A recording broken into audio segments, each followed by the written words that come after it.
जिक्र है कि एक छोटे से गांव में फातिमा नाम की एक लड़की रहती थी।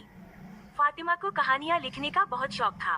वो रोजाना अपनी डायरी में नया कुछ लिखती और अपने तखय्युल की दुनिया में गुम हो जाती।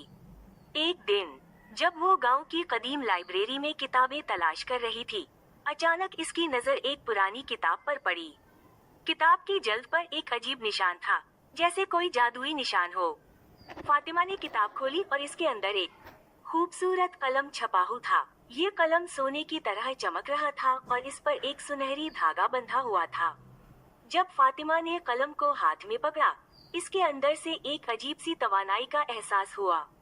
कलम में जादू था और जैसे ही फातिमा ने इससे लिखना शुरू किया, वो हैरान रह गई। जो भी वो लिखती, वो हकीकत बन जाता।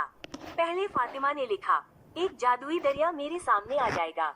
फोरा इसके सामने एक शफाफ झील का मंजर नजर आया और इसकी तह में रंगीन मछलियां तैरती नजर आईं। फातिमा ने कलम को मजीद आजमाया और एक खाबीदा जजीरा लिखा। मेरे सामने एक खूबसूरत जजीरा आ जाएगा जिस पर अजीब और गरीब दरख्त और जानदार होंगे। अचानक जजीरे की एक दुनिया हकीकत बन गई। फातिमा ने देखा कि जजीरे पर दरख्तों से चमकते हुए फल गिरते थे और परिंदे गुलाबी रंग के थे। उसके दिल में मजीद अजीब ख्यालात आने लगे और वो इस जादुई कलम के साथ नई दुनिया में कदम रखना चाहती थी। फातिमा ने कलम से एक नया जुमला लिखा, एक जादुई दरवाजा खुलेगा जो मुझे नई दुनिया में ले जाएगा। इसके फौरन बाद एक चमकदार दरवाजा इसके सामने नमूदार हुआ, जिसके अंदर से एक नई दुनिया की आवाजें आ रही थीं।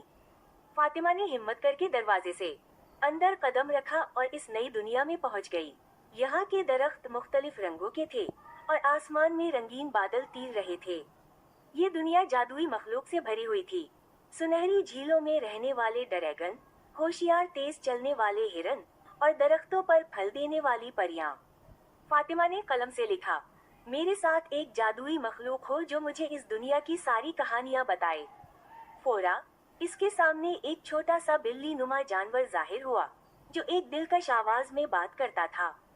इस जानवर ने फातिमा को इस जादुई दुनिया के राज बताना शुरू किए। ये दुनिया सिर्फ वो लोग देख सकते हैं जिनके दिल में दूसरों के लिए मोहब्बत और हमदर्दी हो। यहाँ हर ख्वाहिश हकीकत बन सकती है, लेकिन अगर तुमने अपनी ख्वाहिशात का गलत इस्तेमाल किया तो ये दुनिया गम और दिख में बदल जाएगी। फातिमा ने सीखा कि इस जादुई कलम का इस्तेमाल बहुत एहतियात से करना जरूरी है। इसने कलम से लिखा, ये कलम मुझे एक अजीम मकसद के लिए मिलना चाहिए ताकि मैं अपनी दुनिया को बेहतर बना सकूं। और उसी लम्हे कलम ने फातिमा को वापस अपने गांव में ले आया। इसने कलम को हमेशा के लिए एक महफूज जगह पर रख दिया ताकि वो इसका इस्तेमाल सिर्फ अच्छाई के लिए करे।